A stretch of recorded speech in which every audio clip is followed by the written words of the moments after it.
Thank you so much, Trevor Mbija. And of course, quite a lot happening right now here at the Nyayo National Stadium. The Azimio La Umoja One Kenya Coalition Party launch has just happened. And, we've just managed to be able to sit down right now with Honorable Martha Karua, because Kenyans now have a rough idea what would be in the Azimio Manifesto and what they plan to roll out within the first 100 days, within 5 years, should Kenyans give them the go-ahead to do so after the August 9th polls. Honorable Martha Karua, thank you so much for speaking with Citizen TV today. Thank you for having me. I think one thing that came out as Kenyans listened to what will be in the manifesto and the plan for Azimio is the price tag that will come with it. Yeah. We've had a lot of ambitious programs being mentioned: Baba Care, social welfare, infrastructure, hiring of unemployed teachers and so forth. Tell me this, how will you fund all these projects, Honorable Karua? I think you heard it from my captain that these programs have been costed and it is doable. And I think what should be in our minds as Kenyans is the need to seal the leakages. The colossal amount of money we lose to corruption, which is 1/3 of the budget. The amount of money we lose to unscheduled spending.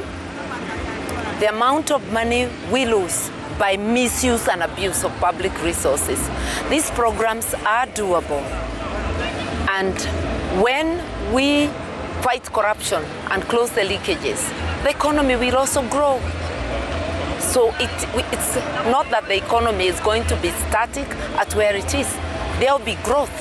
Sealing the leakages means also collecting more taxes, because those who are not who are not paying taxes and are not being reached because there are loopholes, all those things will help us get enough money to fund these programs. If you can allow us to probe a little bit deeper, because your presidential candidate is not here, you're the one here with me, so you're the one I'll be looking for answers from. Yeah. You're not starting with an economy that has an excess sitting somewhere waiting to be used. So it sounds like you first have to find that money and then allocate it. 5 years might have gone before. What's your immediate plan to We finance? talked about 100 days. We will seek to restructure the debt. We will immediately embark on the fight against corruption, and that means sealing all the leakages. And all these will help us start the program. Remember, there's already money allocated for universal health care. We have been unable to realize universal health care, although funds are available, because of abuse of those funds, because of misuse. So some of these things is not new money. We will be adding on very little to what is existing and ensuring prudent use of resources. Efficient use of resources. Optimal use, I would say. Okay. Yeah. And again, I'm pushing more for specifics because it's the details that matter. Yeah. Kenyans now complaining about the tax burden. Yeah. You've mentioned looking for more taxes to fund some of the projects you're talking about. Will Kenyans feel the pinch further in their pocket? Absolutely not. I have not talked about more taxes. I said expanding the tax net wider, because when there is poor governance, you miss out on the collection. And when we collect, when we widen the tax net, then everybody shares the burden. It's like an insurance policy. Everybody carries a bit of the burden. At this moment, one of the projects that Azimio has been known for and Raila Odinga has spoken of time and again is the 6,000 Kenya shillings allocation per month to vulnerable families, to about 2 million or so. Yeah. And if you do rough mathematics, 2 million times 6,000 comes to about 12 billion shillings a month. That's over 120 billion shillings a year. Your average county could receive about 3 billion, and there are complaints that money doesn't get there. It's roughly that 120 to 150 billion. If in a year, if you remember that we are losing over 800 billion to corruption, and that is the money diverted, we are not even beginning to talk of, optimal use of money or unscheduled spending or exaggerated spending. There is money, and we will be able to do these things. We have not just picked these things from the air. As my captain said, these things have been costed by the experts. It is doable in Awezekana, and we will do it. Okay, we wouldn't announce it if we didn't think it was possible. It is. Okay, yes. And now to let our viewers know, the sound you heard is some fireworks behind us, so do not be alarmed in case you hear that. Yeah. Again, the same experts who've costed and figured out where the money will come from.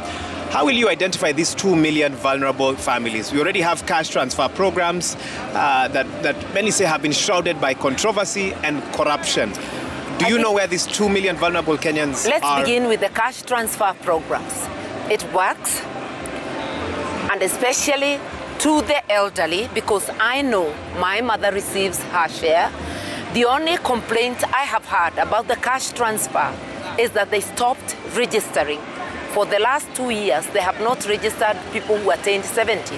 So it is more the efficiency of the program to ensure that it absorbs the old. The corruption could be about people who have gone, who have died and have not been removed. I do not know the specifics of that. But when you fight corruption, you increase efficiency. So we are talking of making government efficient and making these things work. For the education, similarly, I'll go without asking. A lot of funds, even currently, are being spent by the government on free primary, free secondary, and loans to university. Increasing efficiency, making sure that the corruption that is in our system is weeded out, so that parents are not asked for money to supplement the very things that the government has paid for. That is the elephant in the room.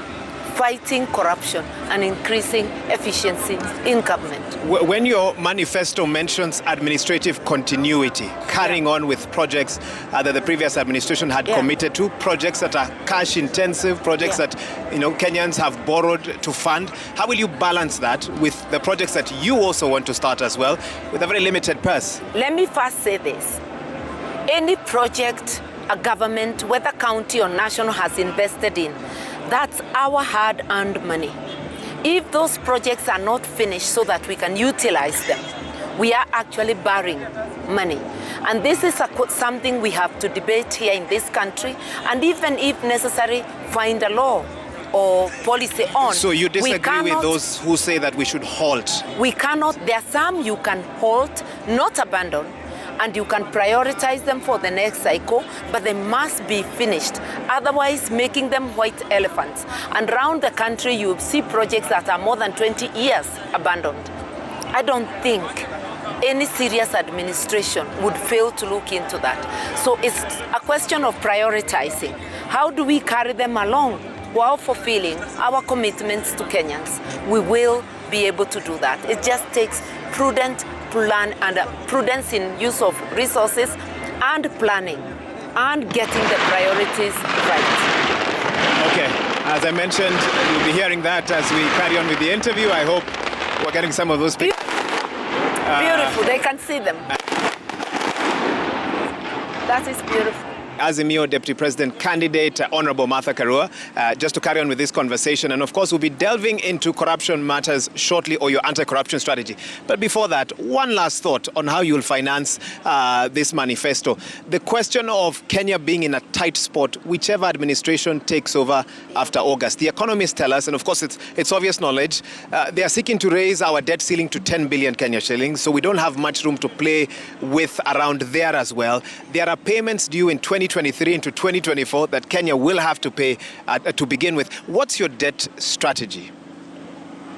First of all is to restructure, and that happens every day, even with our personal banks, not only with the multilateral lenders. And once we restructure and we seal the leakages, we will have money for the programs we are talking about. And I have said some of the programs are in existence. So just ensuring that the funds allocated are used optimally and are used efficiently and for the intended purpose. And do not end up making a few billionaires. I think that's the starting point. So we could see an Azimio government meeting, the IMF meeting, our biggest lenders. That is on the cards. We are not talking, you see, you've just said it, that the debt ceiling is 10 billion. That's what they want to raise it to. We almost are there. So we are thinking more of utilizing what we have. Debt is not bad in itself, but the first stop is efficiency, to use what we have. And if you remember, we were in the Kibaki government of 2003. We didn't start by borrowing. We started by using what we had, the available resources, efficiently, and raising the revenue base, not raising taxation. It is doable. Let's talk a little bit about a statement you've said, that you will not be seeking to make a few billionaires at the expense of others. The anti-corruption question, and you've positioned your ticket as one that's anti-corruption through and through. Yes. Where and what's your plan to succeed where others have failed? I don't think you can say others have failed. If you remember the first NARC government, Kenyans of goodwill, and that's a majority of Kenyans, stepped forward to help their government fight corruption. We had members of the public getting policemen with guns to return the 50 bob they had received on the road. We had members of the public unarmed in large numbers entering KICC, flashing out those who had occupied it and taken control of it, claiming ownership, and handing it without even breaking a window pane to the Kibaki administration. It is possible, and it will be possible with the support of the majority. We intend to get votes from Kenyans. We are seeking them. We are persuading Kenyans, and we intend to persuade a majority. And it is these Kenyans, once they are shown the goodwill, the political will, Kenyans will step forward and support their government. So the strategy that succeeds in fighting corruption is a strategy that calls upon the will of a majority of its people. And we hope to inspire Kenyans to work with us to fight corruption, because our lives depend on it, our health depends on it, our progress, our social support depends on utilizing our shared revenue, which is our taxes, for the benefit of Kenyans, not for a few. Honorable Martha Karua, we're going to have to leave it there. Thank you so much for your time today. Trevor Mbija, back to you in studio, live here from the Nyayo National Stadium. Of course, this has been our